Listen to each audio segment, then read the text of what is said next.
feel devastated. I've never felt this devastated. McDonald's has come up with some iconic food items, but not every new product can be the next Big Mac. The fast food chain has come up with some strange and risky food items in its over 60 years. Here are 10 discontinued McDonald's food items that devastated America. This is the worst day of my life. The worst day of your life so far. Eggs Benedict McMuffin. There is nothing better than a good Egg McMuffin. Yeah, I'll give you that. Brunch is in. There's nothing trendier than going out with the gang on a Sunday morning for crepes, waffles, and one of the most popular brunch dishes out there, Eggs Benedict. There are several different versions of this breakfast food, but the classic Eggs Benedict is made up of an English muffin, poached eggs, bacon, and hollandaise sauce. This being a breakfast staple and what a lot of people would list as their favorite brunch food, you'd think McDonald's would go all out to release this to the masses. Instead, McDonald's decided to take on this brunch staple in what has to be the most unusual way. To celebrate the release of the Disney movie Atlantis: The Lost Empire, McDonald's released an Eggs Benedict McMuffin. I feel like you're not getting this at all. I'm not getting it. In what has to be one of the most head-scratching McDonald's movie tie-in promotions, the sandwich just failed to appeal to the masses. If you were looking for the full Eggs Benedict experience, this wasn't going to cut it. But for those of us who liked the added flavors to our already delicious Egg McMuffins, this sandwich was actually amazing. It's just too bad this one barely stuck around long enough for most people to even be able to try it. That's a shame. It's a damn shame. Mixed Salad Shakers. Loosey-goosey. Shake it all up. Before McDonald's current premium salad line hit restaurants everywhere, there were Mixed Salad Shakers. This was McDonald's previous attempt at adding healthier options to their menu, and one they took a rather unconventional approach to. I know just what to do. There were 3 different varieties of mixed salad shakers available: garden salad, chef's salad, and grilled chicken salad. They were regular salads, but they were packaged in large plastic cups instead of bowls. The idea was that this makes it easier to mix your dressing into the salad. Simply pour it in and shake. You've got yourself an evenly dressed salad. How very clever. The fact that these salads were marketed completely on being shakeable is a little odd, but they get points for originality, right? The Mixed Salad Shakers packaging was also way more convenient for to-go orders, as it could actually fit in your car's cup holder. Apparently, the fun and convenience weren't as obvious to everyone else as it is to us, because Mixed Salad Shakers didn't sell well at all. Now we're stuck with boring, bulky salads. Where's the fun in that?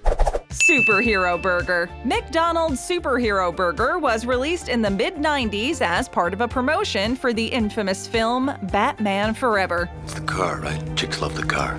That's not exactly a movie you want something on your menu associated with. Whether or not the fact that the film bombed had anything to do with it, we can't really say, but the Superhero Burger didn't get anywhere close to popular. While the film is passionately hated by many, judging by the online forums, this burger was just simply forgettable. The Superhero Burger was a monster of a hamburger. It consisted of lettuce, tomato, 2 slices of American cheese, and not 1, not 2, but 3 beef patties. We're not sure exactly how it ties into the superhero theme, other than being released around the same time as a Batman movie. It may be due to the fact that it's packed with protein. All that cheese and beef, it's the kind of thing a superhero would wolf down after a long night of fighting crime. Oh, hey, can I have like a burrito or maybe 3 burritos or, ooh, 10 burritos, that's it. McDonald's made another attempt to promote superhero burgers over in China. For the 2017 release of the movie Justice League, McDonald's in China released 2 superhero burgers, the Superman Burger and the Batwitch, both of which looked interesting, but are said to not be the best tasting, which is a shame for all of us McDonald's and DC Comics fans. Christmas is canceled. McStuffins. To be perfectly honest, many passed on McStuffins, and it was a big mistake. This food item had a lot of potential, and if it had been given more of a chance, it might have made it big. Unfortunately, McDonald's didn't hesitate to end the production of this 90s fast food item when it didn't sell as well as expected. McStuffins were McDonald's take on Hot Pockets, which were all the rage back in the 90s. Try the Hot Pockets, they're breathtaking. They were sold in 4 varieties: barbecue-style chicken, chicken teriyaki, pepperoni pizza, and Philly beef and cheese. See what we mean when we say this actually sounds good? I guess I should have had more faith. Despite its promise, McStuffins just weren't a hit with customers. Maybe Hot Pockets just weren't what clients were looking for. To be fair, it's kind of a weird thing for a fast food restaurant to be selling. Lack of popularity could also be attributed to the name, or perhaps it was the advertising, which wasn't great even for the 90s. It's the greatest thing since sliced bread. New McStuffins. All that to say, it wouldn't be the worst thing if McDonald's felt the urge to revamp their McStuffins. Chopped beef steak sandwich. Know about the beef? What beef? McDonald's introduced the chopped beef steak sandwich in the early 80s, and due to poor sales, pulled it just a few years later. This isn't all that surprising when you consider everything this sandwich had going against it. It was only available after 4 p.m., it was significantly more expensive than a regular burger from McDonald's, and it was really only ever going to appeal to a very niche audience. Take all that together, and well, this is one discontinuation everyone should have seen coming. The chopped beef steak sandwich was pitched as a long burger, and it resembled a sub more than it did a burger. It actually looked similar to the McRib, just significantly less saucy. The sandwich was made up of a long hamburger patty topped with onions. The condiment? McDonald's special steak sauce. The sauce. Oh, Maron, the sauce. The restaurant marketed the chopped beef steak sandwich as the perfect companion for another of their more questionable food items, a side dish known as onion nuggets. Onion nuggets were basically just onion rings in the shape of a chicken nugget. They were eventually discontinued as well. If you ask us, that pairing makes for a lot of onion in one meal, but to each his own. Onion. Mix soup. What is it? Soup? Define soup. Define bar. Many people would agree that fast food is the ultimate comfort food. You know what else is a classic comfort food? Soup. So, in a way, it makes sense that McDonald's would try their hand at soup. But on the other hand, it was a pretty weird move for a restaurant chain known for its burgers and fries. It's not bad, it just wasn't Good. While some customers didn't look kindly upon McSoup, some customers loved it. After all, McDonald's didn't actually make their own soup. They instead chose to sell Campbell's soups. Now, Campbell's does make some great soups, so this one just comes down to personal tastes. I love their soup. I'm kind of souped out. If you're not a big fan of Campbell's soups, ordering some from McDonald's isn't going to change that. But for those of us who loved a piping hot Campbell's soup to go along with our McDonald's, this discontinuation was a hard one to accept. Hula Burger. The Hula Burger takes the cake as the weirdest product McDonald's, or any fast food chain for that matter, has ever come up with. All we have to say is you should be very grateful that the Beyond Beef burgers of this day and age are what they are. Because in the 60s, this was the best they could come up with. No offense. Just not very good.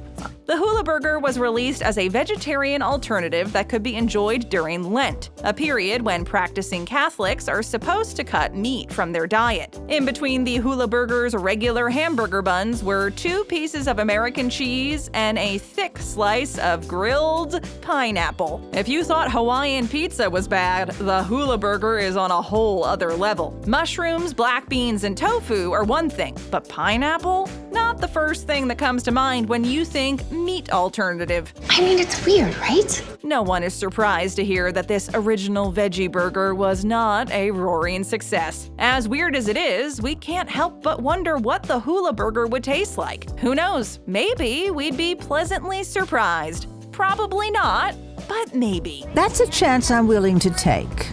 Me too. McLobster. Once sold in New England and parts of Canada, this now unavailable food item looked out of place on the McDonald's menu. The McLobster was a seasonal menu item, sold only during the summer months. It was basically McDonald's take on the lobster roll. The McLobster was definitely off-brand for the fast food chain, but it got surprisingly popular after its release in the early 90s. Damn it, I just love it so much. It's not the Big Mac or anything, but the McLobster has its fans. A cult following, if you will. The McLobster was made up of a giant hot dog bun stuffed with Atlantic lobster, shredded lettuce, and a specialty lobster sauce. It's by no means the best lobster roll on the East Coast, but considering it's from McDonald's, the consensus is that the McLobster exceeded expectations. Not bad, kid. Seeing lobster on the McDonald's menu was confusing, to say the least. But still, fans of the sandwich highly anticipated the McLobster's return each year. Unfortunately, in the mid-2010s, these fans were let down hard. Lobster prices saw a significant increase, and McDonald's couldn't justify bringing it back. Just time to say goodbye, old friend. It recently made its big comeback on the Canadian scene, but it continues to be elusive in the United States. Whether or not it'll return to American menus remains to be seen. It's definitely not McDonald's most popular menu item, but there are people who would be disappointed if this really is the end of the McLobster. Arch Deluxe. You're gonna need the deluxe service. It's gonna cost you. More than once, McDonald's has tried to class up their menu. Despite their efforts to provide a higher tier of menu options, customers keep on going back to the classic burgers and nuggets. The Arch Deluxe was a burger released in the 90s and pitched as a burger for adults. Because, you know, once you pass age 18, you become too good for a Big Mac. So what exactly does an adult burger look like? The Arch Deluxe consisted of your traditional burger ingredients, like a hamburger patty, cheese, lettuce, and tomato, but it also had some swankier ingredients, like a potato sesame bun and a special mustard sauce thrown into the mix. The burger itself doesn't sound half bad, but the marketing was bordering on pretentious. Want an Arch Deluxe? Yeah! And speaking of marketing, McDonald's spent over $300 million on advertising the Arch Deluxe. In the end, that hefty investment wasn't worth it. This gourmet burger never really caught on with customers, possibly because it wasn't really bringing anything new to the table. It's a pretty basic burger. Failed ad campaign aside, a lot of people did really love this burger as it was a unique item on the menu. Lucky for her, I got a soft spot. That said, not enough people were willing to give it a shot at the time, and a re-release under the name Arch Burger years later did not take off either. This unicorn of the McDonald's menu might just be gone forever now. Mixed spaghetti. What do you say to that? Absolutely ridiculous. Yes, you heard right. McDonald's once tried their hand at spaghetti. Even though pasta is a relatively simple, quick-to-prepare meal option, it's a bit of a stretch to try to sell it under the fast food label. And yet, back in the 70s, McDonald's tried very hard to pull it off. They released 3 pasta dishes: lasagna, fettuccine alfredo, and spaghetti and tomato sauce. These Italian meals were part of the restaurant's new dinner menu. The fact that you probably never knew that McDonald's ever had a dinner menu tells you how well that went. The dinner menu was nixed, and the pasta went with it. Full sit-down meals just aren't what people are looking for when they go to a restaurant like McDonald's. If it gets too complicated, you lose your target audience. If people want pasta, they'll probably go to, you know, an Italian restaurant. That said, the mixed spaghetti was actually well-liked by a lot of people. This remains true to this day, as even though McDonald's has long discontinued the mixed spaghetti in America, it's still a fan favorite at McDonald's locations in the Philippines. We hope this means we might see this one back in America someday. Fingers crossed. Tap that screen for another great video. And to all our subscribers, thanks, and be sure to ring that notification bell.